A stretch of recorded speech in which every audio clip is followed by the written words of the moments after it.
সর্দি কোথায় যাবে?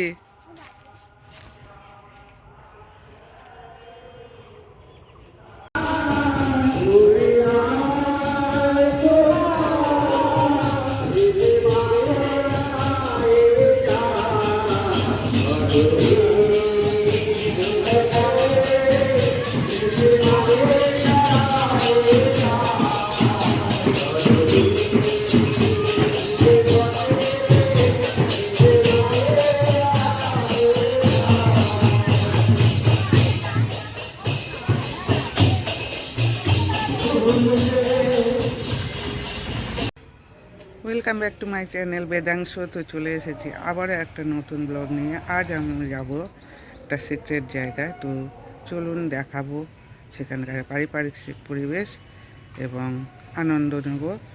তো চলুন যাওয়া যাক।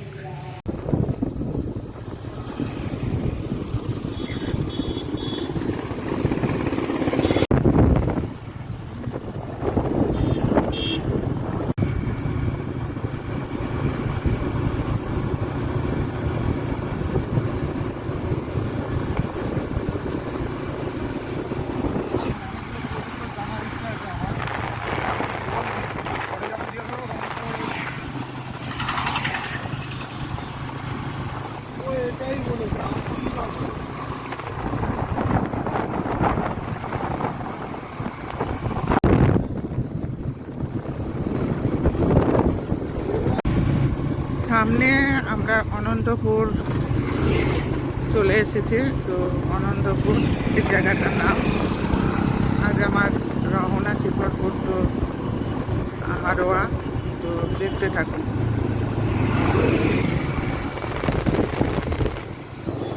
অলরেডি আমরা কোলেহাট বাজারে ঢুকে গিয়েছি।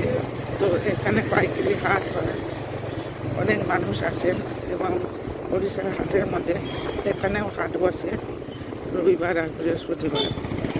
তো এটা একটা পাইকারি বাজার, সবজি বাজার বলুন আর জামা কাপড়ের বাজার বলুন।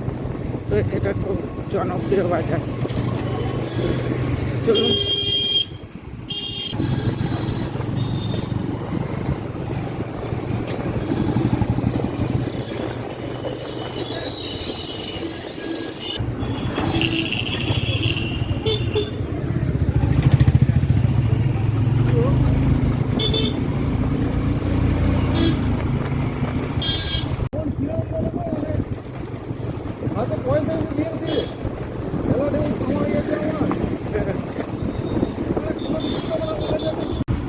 অলরেডি সোনপুরে আমরা ঢুকে গেছি। তো রাজারহাট থেকে যদি আসেন কোলেরহাট পার হয়ে সোনপুর 91 ধরে আপনারা আসতে পারেন।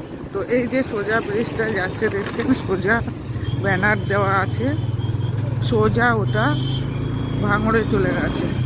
আর আমরা যাব ব্রিজের ঠিক বাঁ হাত থেকে ঢুকে যাব। এই যে ব্রিজ দেখতে পাচ্ছেন, এইটা দিয়ে আমরা বাঁ দিকে ঢুকে যাব। তো এই বাঁ দিক দিয়ে আমরা ভিতর দিয়ে হারোয়া রোড ধরব। তো দেখতেই পাচ্ছেন ব্রিজ ওপরে চলে গেছে, আমরা এই রাস্তাটায় ঢুকে গেলাম। তো চলুন দেখতে থাকুন।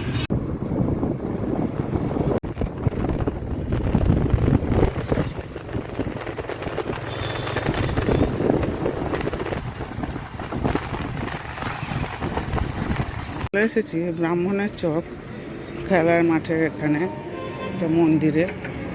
তো এখানে নকআউট প্রতিযোগিতা হয়, ক্রিকেট প্রতিযোগিতা। বিশাল আকার মাঠ দেখতেই পাচ্ছেন।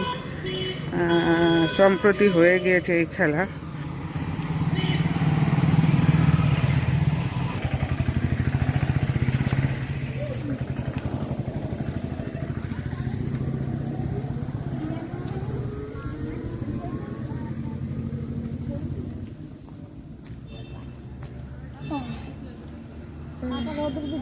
এই ওই মন্দিরটায় যাবো, ঢুকতে দেয়? খোলা নেই, এই ফাঁকায় থেকে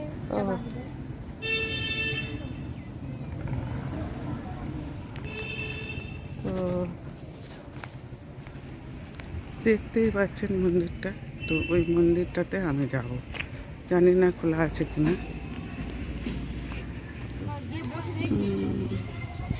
দেখতে পারবে কিন্তু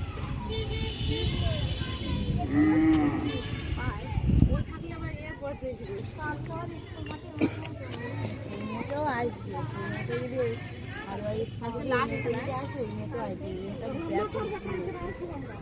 একটা ভলি মেরেছে মানে মেয়ে 5টা করে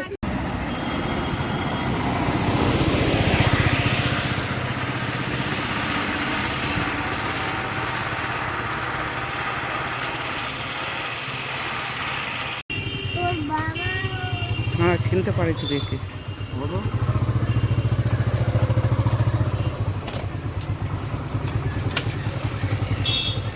কে এটা? কে কে লজ্জা পাচ্ছে। কে এটা? আমি কে?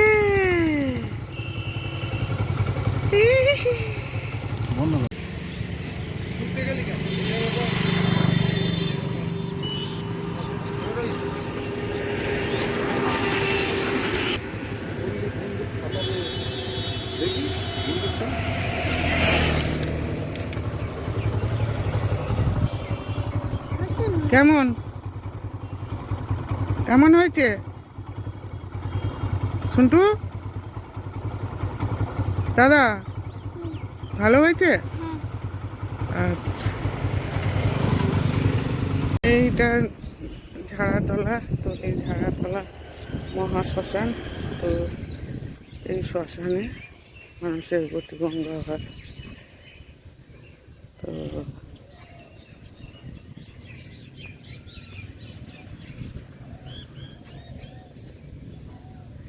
এটা বিশুদ্ধ পানীয় জল, এই শ্মশান ঘাট। চলুন একটু মন্দিরের দিকে যাওয়া যাক।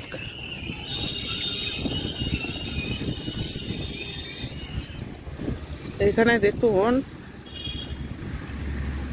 ধান কেটে নিয়েছে, তো তার বড় বড় নাড়া, এই নাড়াগুলোকে কেটেছে জ্বালানি হিসাবে।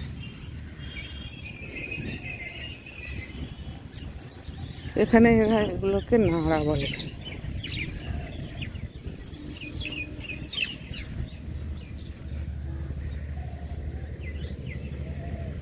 জায়গাটার নাম সুকান্ত নগর ঝাড়াতলা। এই যে দেখছেন এটা শ্মশান, এই শ্মশানের ভিতর দিয়ে ভিতরে ওখানে পোড়ানো হয়।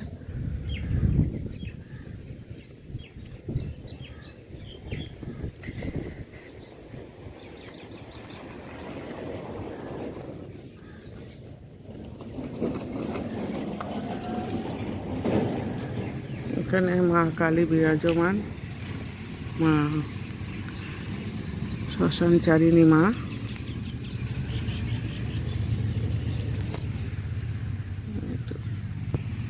আমি দেখাতে পারছি না মায়ের মুখটা আপনাদের।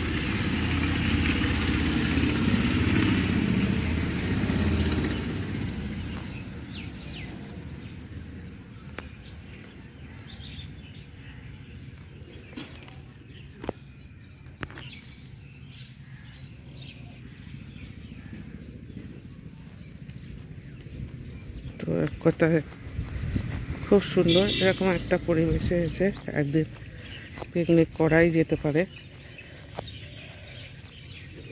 তো আজকের মতো ব্লগটা এইটুকুই। যদি আপনাদের ভালো লাগে please share, subscribe and comment করতে ভুলবেন না। সবাইকে ধন্যবাদ জানিয়ে, শুভ নববর্ষের প্রীতি ও শুভেচ্ছা জানিয়ে আজকের ব্লগটা এখানেই শেষ করছি। ধন্যবাদ।